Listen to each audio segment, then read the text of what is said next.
நம்மள மோஸ்டா பெரியவங்கள என்ன சொல்லுவாங்க அப்படின்னா, எந்த முடிவு எடுத்தாலும் ஒரு தடவைக்கு 4 தடவை இல்ல 5 தடவை யோசிச்சு முடிவெடுப்பா அப்படின்னு சொல்லுவாங்க. அது நம்மளும் என்ன பண்ணுவோம்னா, ஒரு அக்ரீமெண்ட்டா இருக்கட்டும், ஒரு வீடு வாங்குறதா இருக்கட்டும், இல்ல ஒரு ஹையர் ஸ்டடீஸ் பண்றதா இருக்கட்டும், நெறைய யோசிப்போம். ஆனா இந்த ரைட்டர் என்ன சொல்றாரு அப்படின்னா, "நீ யோசிக்காதப்பா. யோசிச்சாலே உனக்கு ஸ்ட்ரெஸ்ஸு இல்லைன்னா தப்பா முடியும். அதனால நீ யோசிக்கவே யோசிக்காத" அப்படின்னு சொல்றாரு. யார் இந்த ரைட்டர்? என்ன புக் இது அப்படின்னு உங்களுக்கு தோணுதுல்ல? வாங்க பார்த்துருவோம்.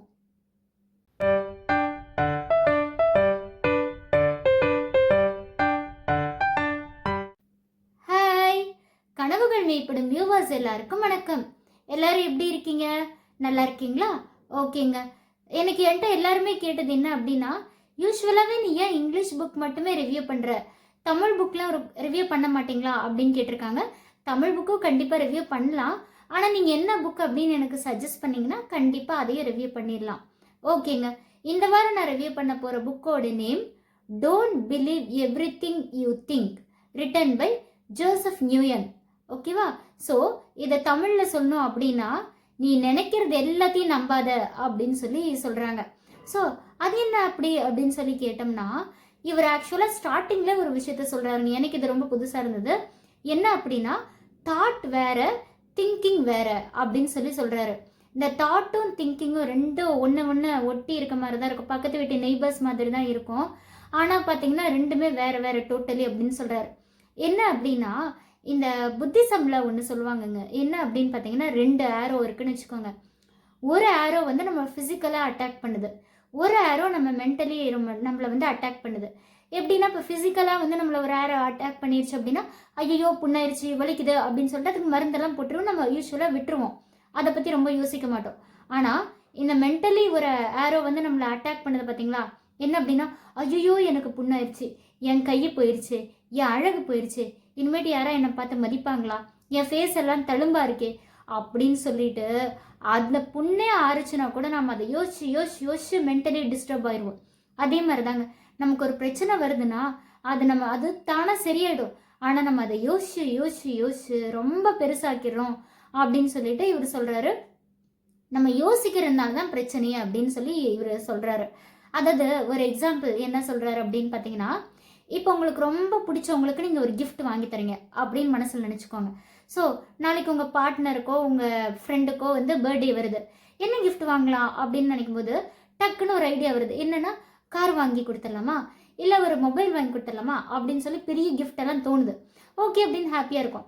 ஆனால் அதை பற்றி அடுத்து யோசிப்போம். என்னன்னா, மொபைல் வாங்கி கொடுத்து எவ்வளோ காசு ஆகும், கார் வாங்கி கொடுத்து எவ்வளோ காசு ஆகும், அவ்வளோலாம் செலவு பண்ணலாமா, இல்லை நம்மக்கிட்ட அவ்வளோ காசு இல்லையே அப்படின்னு சொல்லி நம்ம நிறைய யோசிக்கும் போது பார்த்தீங்கன்னா, திங்க் பண்ணும்போது தான் நமக்கு ஸ்ட்ரெஸ்ஸே அதிகமாகுது அப்படின்னு சொல்கிறாரு. இதில் 2 சொல்கிறாரு. என்னென்னா, ஆங்ஷியஸ் தாட், ஃப்ளோ தாட் அப்படின்னு ஒன்று சொல்கிறாங்க. ஆங்ஷியஸ் தாட்னா எப்படின்னா, அதுக்கு கண்ட்ரோலே இருக்காதாங்க. எப்படின்னா படப்பட படப்படன்னு யோசிச்சுட்டே இருப்போம். ஃபார் எக்ஸாம்பிள், ஐயோ எனக்கு சம்பளம் வந்துருச்சு, நான் இஎம்ஐ கட்டணுமே, லோன் கட்டணுமே, இந்த திங்ஸ் வாங்கணுமே, ஃபீஸ் கட்டணுமே அப்படின்னு யோசிச்சுட்டே இருப்போம் பார்த்தீங்களா? நம்ம தாட்டு கண்ட்ரோலே இல்லாமல் போயிட்டே இருக்கும் படப்படப்பா. அதுதான் ஆங்ஷியஸ் தாட் அப்படின்னு சொல்கிறாரு. ஃப்ளோ அப்படின்னா எப்படி இருக்கும்னு பார்த்தீங்கன்னா, ஃபார் எக்ஸாம்பிள், இப்போ புதுசாக யாருக்காவது மேரேஜ் ஆகிருக்கு அப்படின்னா, நீங்கள் யோசிச்சு பாருங்கள். அந்த தாலி கட்டுற மூமெண்ட்டாக இருக்கட்டும், இல்லை அப்படின்னா புதுசாக இப்போ நம்ம ஒரு கார் வாங்குகிறோம், அந்த காரை பார்த்த மூமெண்ட், புதுசாக ஒரு குழந்தை பிறக்குது அப்படின்னா அந்த குழந்தையோட ஃபர்ஸ்ட் க்ரை, இதெல்லாம் கேட்கும்போது நம்ம எதாவது யோசிக்க மாட்டோம். டக்குன்னு ஒரு ஃபீலை, ஐயோ என் குழந்தையோட குரலை கேட்டுட்டேன், ஐயோ எனக்கு பாஸ் மார்க் வந்துருச்சு அப்படின்னு நம்ம பார்க்கும்போது அந்த ஃபீல் தான் வரும். அதுக்கப்புறம் தான் நம்ம யோசிக்கிறதுன்னு ஒன்று ஆரம்பிப்போம்.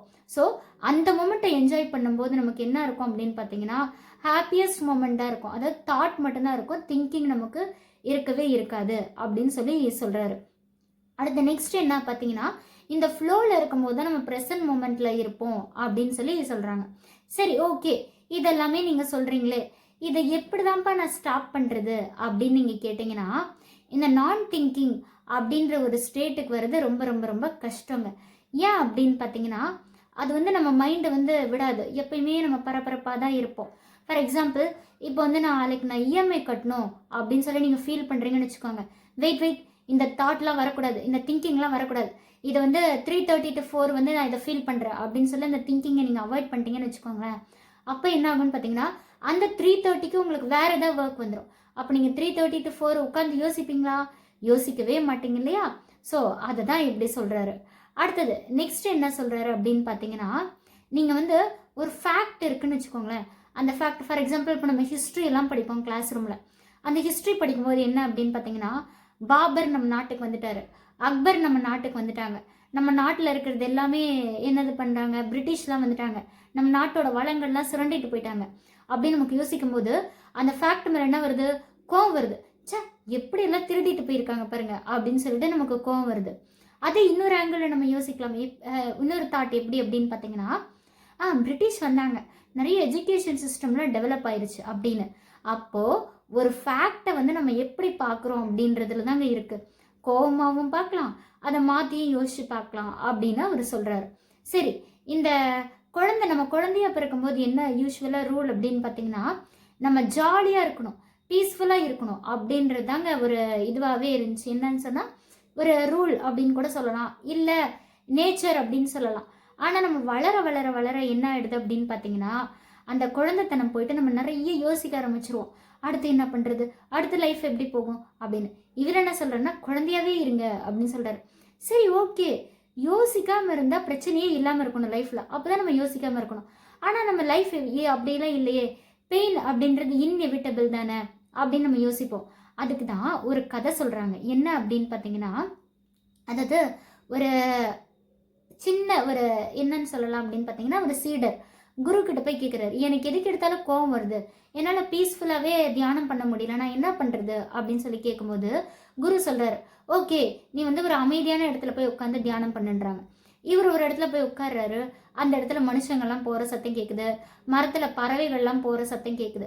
ஸோ இவர் சொல்கிறாரு, என்னால் டிஸ்டர்ப் ஆகாமல் பண்ணவே முடியல, மர சத்தம் கேட்குது, இலையோட அசைவு சத்தம் கேட்குது, குழந்தைங்க சத்தம் கேட்குது அப்படின்னு சொல்கிறார். சரி, இந்த இடத்த விட்டு இன்னும் ஒரு காட்டுக்கு போய் உட்காந்துருன்னு சொல்கிறாங்க. ஓகே அப்படின்னு சொல்லிட்டு காட்டுக்குள்ளே போய் உட்காந்தா அங்கேயும் சிங்கம் புலி சத்தம்லாம் கேட்குது. இவருக்கு கோவம் வருது.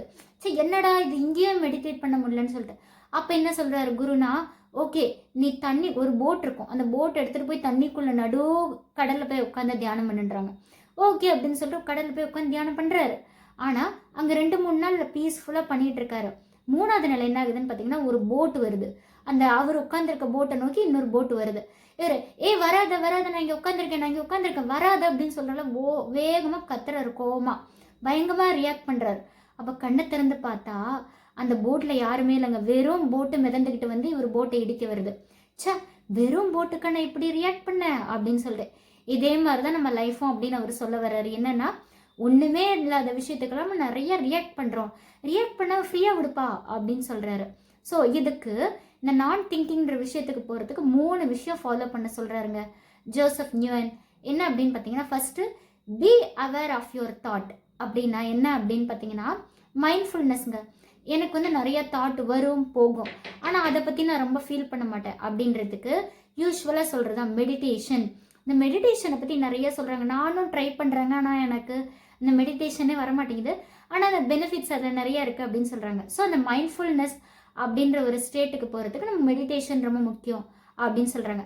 அடுத்து செகண்ட் என்னென்னா, போஸ்ட்போன் யுவர் நெகட்டிவ் திங்கிங் அப்படின்னு சொல்கிறாங்க.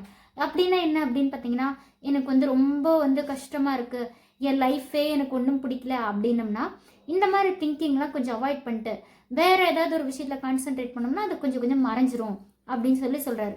அடுத்து ஃபிக்ஸ் யுவர் என்விரான்மெண்ட். இது என்ன அப்படின்னு பார்த்தீங்கன்னா, அதாவது இப்போ நமக்கு ஒருத்தரை பிடிக்கல, அவங்கள நமக்கு ரொம்ப எளிமையாகவே அவங்கள நினச்சிட்டோன்னு வச்சுக்கோங்க, அவங்களோட ஃபோட்டோஸ், அவங்களோட வீடியோஸ், அவங்களோட நினைவுகள் எதாவது இருந்ததுன்னா தயவுசெய்து அழிச்சிரு. உன்னால தான் மறக்க முடியலல்ல, அப்படின்னா அந்த நினைவுகள் அழிச்சிரு. அப்போ ஃபிக்ஸ் யுவர் என்விரான்மெண்ட், உனக்கு எப்படி வேணுமோ அதுக்கேற்ற மாதிரி ஃபிக்ஸ் பண்ணிக்கோ அப்படின்னு சொல்கிறார். ஸோ இந்த விஷயத்தெல்லாம் ஃபாலோ பண்ணிங்கன்னா உங்களுக்கு அந்த நான் திங்கிங் அப்படின்ற ஃபீல் வந்து வந்துடும் அப்படின்னு சொல்கிறார். இதுக்கு மேலே ஒரு விஷயம் சொல்கிறாரு, யூனிவர்சல் மைண்ட். அதாவது இது என்னன்னு பார்த்தீங்கன்னா, தாட்டுக்கும் திங்கிங்கும் ஒரு வித்தியாசம் என்னென்னா, தாட்னா நம்ம மைண்டுக்கு தானாக வர ஐடியாஸ், ஈவெண்ட் அதெல்லாம் தான். ஆனால் திங்கிங்னா அதை வச்சு அதுக்கு ஒரு அர்த்தம் கொடுக்குறோம் பார்த்தீங்களா, அதுதான் திங்கிங். அப்போது யூனிவர்சல் மைண்ட் அப்படின்னா என்னன்னு பார்த்தீங்கன்னா, அதாவது யூனிவர்ஸ்ன்னு சில பேர் சொல்லுவாங்க, சில பேர் காடுன்னு. நம்ம பிறக்கும் போதே நீ இப்படி தான் ஆகணும், நீ இப்படி தான் இருக்கணும், அதை நீ இவ்வளோ தான் சாப்பிடணும் அப்படின்னு காட் எல்லாமே டிசைட் பண்ணியிருப்பாரு. ஸோ அதேமாரி நீ ஏன்ப்பா திங்க் பண்ணுற, நீ என்ன தான் திங்க் பண்ணாலும் உனக்கு மேலே ஒரு சூப்பர் பவர் இருக்குது, ஸோ அதேமாரி நீ எதுவும் பண்ண முடியாது அப்படின்னு சொல்கிறாரு. அதேமாதிரி நீ டாக்டர் ஆகணுமா, இன்ஜினியர் ஆகணுமா, டீச்சர் ஆகணுமா, அந்த பர்சன் ஆல்ரெடி உனக்குள்ளே இருக்காங்க. அதுக்கு நீ யாரை நம்பணும்? காட் இல்லைன்னா யூனிவர்ஸை நீ நம்பிட்டு அது மேலே பாரத்தை போட்டு நீ பாட்டுக்கு போப்பா அப்படின்னு சொல்லி ரைட்டர் சொல்கிறாரு. ஸோ இந்த புக்கு படிக்கும்போது எனக்கு ஒரு பாசிட்டிவ் டோஸ் கிடச்சிதுங்க. ஸோ நீங்களும் இதை படித்து பார்த்துட்டு எப்படி இருக்குது அப்படின்னு சொல்லுங்கள். நீங்கள் கேட்ட மாதிரி தமிழ் புக் எதாவது வேணுனாலும் உங்களுக்கு நீங்கள் கமெண்ட்டில் சொல்லுங்கள். ஸோ இந்த ரிவ்யூ உங்களுக்கு பிடிச்சிருந்தா மறக்காமல் லைக் பண்ணுங்கள், கமெண்ட் பண்ணுங்கள், ஷேர் பண்ணுங்கள் and notification icon bell click பண்ணிக்கோங்க. அப்போ தான் நான் ஒவ்வொரு தடவை போடுற வீடியோ உங்களுக்கு நோட்டிஃபிகேஷனாக வந்து சேரும். அண்ட் மறக்காமல் செல்ல குட்டிஸாக சப்ஸ்கிரைப் பண்ணிடுங்க. தேங்க்யூ.